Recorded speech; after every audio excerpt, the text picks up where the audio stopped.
గద్దర్ సంస్మరణ దినోత్సవాన్ని ఎంతో ఘనంగా జరుపుకున్నారు.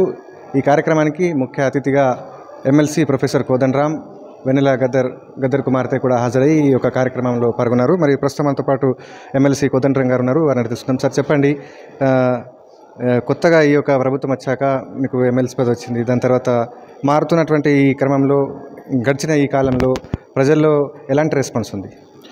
ప్రజల్లో ఏంటంటే సమస్యలు పైన విజ్ఞాపన పత్రాలు ఇస్తున్నారు. అది ఒక్కొక్కసారి అనిపిస్తుంది ఇంత భారం మనం మోయగలుగుతామా అని.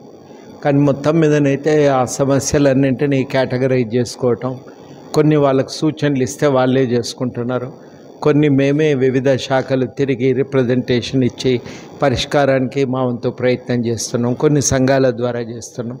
మొత్తం మీదనైతే మెల్లమెల్లగా అది ఎట్లా చేయాలనేది కూడా అర్థమవుతున్నది. రెండోది చాలా ముఖ్యమైనది ఏంటంటే కొన్ని సమస్యలు ప్రభుత్వమే విధానాలు తయారు చేయడానికి పూనుకున్నది. ఉదాహరణకి ఇంతవరకు రెవెన్యూ సమస్యలు టీఆర్ఎస్ కాలంలో వాళ్ళు చేసిన ధరణిలో చేసిన తప్పిదాల వల్ల చాలా రెవెన్యూ సమస్యలు కొత్తగా పుట్టుకొచ్చినాయి, కొన్ని పాతవి జిట్లమైపోయినాయి. ఆ సమస్యలన్నింటికీ పరిష్కారం చూపిస్తూ ఒక కొత్త చట్టాన్ని ప్రభుత్వం తయారు చేయబోతున్నది.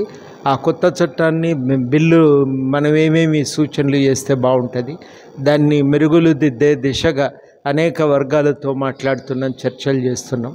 అట్లాగే ఇట్లాంటివి చాలా సమస్యల మీద కూడా మాట్లాడుకుంటున్నాం. ఒక ప్రతిపాదనలు ప్రభుత్వం ముందు పెడితే బాగుంటుంది అనే ఆలోచనతో అదొకటి. రెండవది మేము ప్రధానంగా చేస్తున్నది ఇది కాక మాకు తోచిన మేరకి ప్రజా సమస్యల మీద అధ్యయనం ఒకటి కొనసాగుతున్నది. మొన్న వరదల మీద అధ్యయనం జరిగింది, అట్లాంటి ప్రయత్నం కూడా సాగుతూ ఉంది.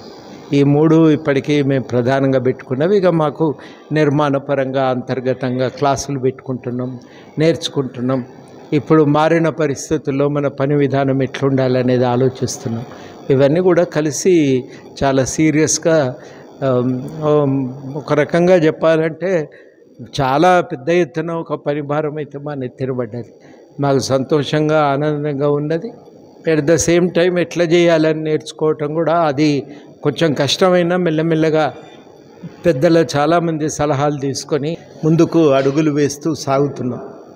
కొత్తగా విద్యా కమిషన్ వేశారు, మురళీ సార్ని కూడా నియమించారు. అయితే విద్యాశాఖలో విద్యార్థుల నిరుద్యోగుల పట్ల మరి ఎలాంటి చర్యలు తీసుకుపోతున్నారు? ఇక అవి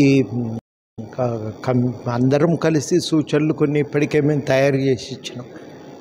మౌలిక సదుపాయాలు పెంచాలి, టీచర్లకు నియామకాలు జరపాలి, ఇట్లాంటివన్నీ చేస్తూనే ఉన్నాం.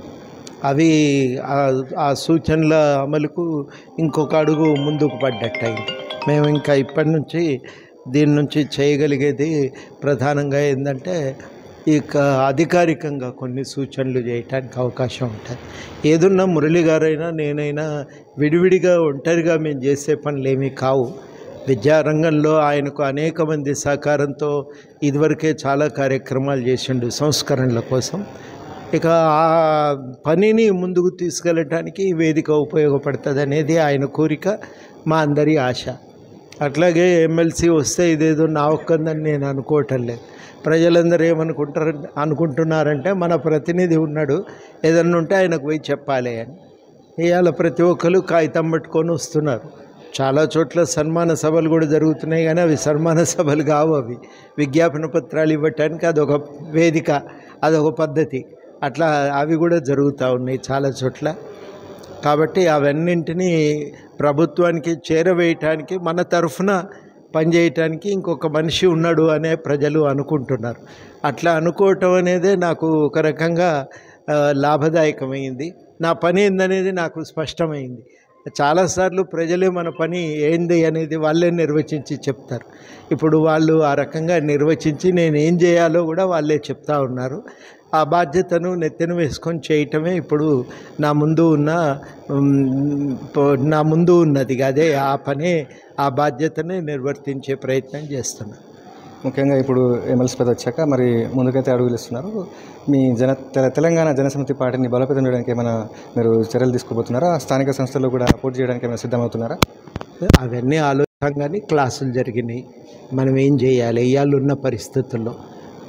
మనకు కూడా ఒక మిత్రపక్షం గెలిచింది, మాది మాకు కూడా తృప్తి కదా, ఒక ధైర్యం కూడా వస్తుంది కదా. మనం కూడా కొంత గెలుపు, మొట్టమొదటిసారి జీవితంలో మన వాళ్ళు అనుకునేటోళ్ళు అధికారంలో ఉన్నారు అనేది ఇది ఇదివరకు ఎన్నడూ లేదు. ఇది ఎప్పుడూ ప్రతిపక్షమే.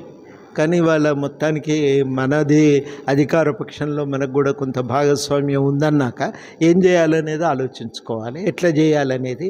ఆ విషయాలు చాలా చర్చ జరిగింది. క్లాసులు పెట్టుకున్నాం, పెద్ద మనుషులు చాలా సూచనలు చేసినారు. మాతో పాటు కలిసి పనిచేస్తున్న సంఘాలతోని మాట్లాడుతున్నాం. అట్లాగే ఢిల్లీలో అనేక విషయాల్లో సహకరిస్తున్న యోగేంద్ర యాదవ్ లాంటి వాళ్ళతో కూడా కూర్చొని చాలా చర్చలు చేసినాం.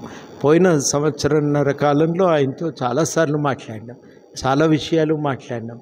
ఈ చర్చలు చాలా ఉపయోగపడ్డాయి.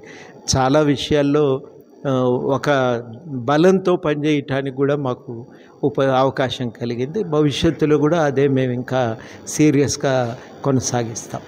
ఈరోజు జరిగినటువంటి గద్దర్ జహీర్ అలీ ఖాన్ సంస్మరణ సభలో ప్రజలను ఉద్దేశించి, కళాకారులు, మేధావులను, విద్యార్థులను ఉద్దేశించి ప్రజలకు ఏం మెసేజ్ ఇచ్చారు? ఏం చెప్పినంటే నలుగురి కోసం జీవించిండ్రు, ఒక నమ్మిన విలువల కోసం బతికిండ్రు. మనం కూడా అట్లా బతకటాన్ని నేర్చుకోవాలి. వాళ్ళు కోరుకున్నది ఒకటే, ఒక ప్రజాస్వామిక సమాజ నిర్మాణం జరగాలి. గద్దర్ అయితే ఆఖరి రోజుల్లో భారత రాజ్యాంగంలోని ఆదేశిక సూత్రాలు, ప్రాథమిక హక్కులే మనకు ఇవాళ మన డాక్యుమెంట్లు. ఆ డాక్యుమెంట్ల అమలు కోసం చేయగలిగితే చాలు, చాలా మార్పులు మనం చూడగలుగుతాం. ఒక ప్రజాస్వామిక విప్లవమే తీసుకురావచ్చు, ఒక నిశ్శబ్ద విప్లవానికి అవకాశం కలుగుతుందని గట్టిగా నమ్మి ఒక కృషి మొదలుపెట్టిండు. దాన్ని మనం సీరియస్గా తీసుకోవాలి. ఆ చట్టాన్ని గౌరవించటం, ఆ చట్టాన్ని ఆచరణలో తీసుకురావటం, ఆ చట్టానికి తోట్లు పడవటానికి జరిగే ప్రయత్నాలను ఎదిరించటం, ఇవి మన కర్తవ్యాలుగా ఉండాలనేది ఇవాళ ఒక సూచన. దీన్ని మనం సీరియస్గా తీసుకోవాలి. ఒక ప్రజాస్వామిక తెలంగాణ నిర్మాణానికి వాళ్ళు వేసిన బాటను మనం ముందుకు తీసుకెళ్ళాలి. ముఖ్యంగా ఈ ఉమ్మడి ఆదిలాబాద్ జిల్లాలో ఉన్నటువంటి జైనూరులో మొన్న జరిగినటువంటి ఘటన ఏదైతే ఉందో దానిపైన మీరు ఎలా స్పందిస్తారు? చాలా దురదృష్టకరం. మనుషుల మధ్యన ఘర్షణలు ఉండటం చాలా సహజమే, కానీ అవి మత రూపం తీసుకోవటం అనేది కరెక్ట్ కాదు. వాస్తవాలు ఏంటనేది తెలుసుకొని ప్రభుత్వం కూడా వీళ్ళనంత తొందరగా పరిష్కరిస్తుందని నేను బలంగా నమ్ముతున్నా. ఎందుకంటే వెంటనే సీతక్క గారు రంగంలోకి దిగినారు, మాట్లాడుతున్నారు, చర్చలు జరుపుతున్నారు. ఒక ఫలితం వచ్చే సందర్భంలో నేను ఇంతకంటే ఎక్కువ వ్యాఖ్యానించదలుచుకోలేదు. గతంలో ఏదైతే గారు జహీర్ అలీ హైదరాబాద్లో జరిగినటువంటి సంఘటనల దృష్ట్యా వారందరూ కూడా ఏకతాటిపై వచ్చి ఏ విధంగా అయితే ముందుకెళ్లారు, మరి అలాంటి నిర్ణయాల పట్ల మీరు ముందుకు తీసుకెళ్తారు? అవసరం ఉంది అట్లాంటిది. అప్పుడు హైదరాబాద్ ఏక్తా అనేది ఏర్పడి కేశవరావు జాదవ్ గారి నాయకత్వంలో ఘర్షణల నివారణకు చాలా పెద్ద కృషి జరిగింది. ఒక్కొక్కసారి మనకు ముందుకు పోతున్నామా అనే అనుమానం కలిగేది, కానీ ప్రజలు చెప్పిన విషయాలను సీరియస్గా తీసుకున్నారు. ఆ తృప్తి మాత్రం మిగిలింది. అట్లాంటి కృషి ఇవాళ కూడా జహీర్ అలీ ఖాన్ ఆఖరి రోజుల్లో చేసిందంతా అదే కదా. ఎక్కడ ఎవరికి ఇట్లాంటి ఘర్షణల వల్ల నష్టం జరిగినా వాళ్ళకు కొంత సహాయం అందించటం, ఆదుకోవటం, వాళ్ళను మళ్ళీ వాళ్ళ కుటుంబాలను నిలబెట్టే ప్రయత్నం, అదే మళ్ళా మనం ఇవాళ చేయవలసి ఉంటుంది. గద్దర్ కూడా అట్లాంటివే కోరుకున్నాడు, ప్రజల మధ్య సఖ్యత ఉండాలని. మేము కూడా అదే కోరుకుంటున్నాం. సఖ్యత కోసం మా వంతు ప్రయత్నం ఉంటుంది. సో ఇది మొత్తానికి ఎమ్మెల్సీ కోదండరామ్ చెప్తున్నటువంటి పరిస్థితి. అయితే ఈ తమ యొక్క లక్ష్యాలు ఏవైతే ఉన్నాయో ఆ లక్ష్యాలు నెరవేర్చే దిశగానే ముందుకు వెళ్తాం, అందుకోసమే ముందుకు అడుగులు వేస్తామని అయితే ఎమ్మెల్సీ కోదండరామ్ చెప్తున్నారు. ఆదిలాబాద్ జిల్లా నుండి శైలేందర్, ఏబీపీ దేశం.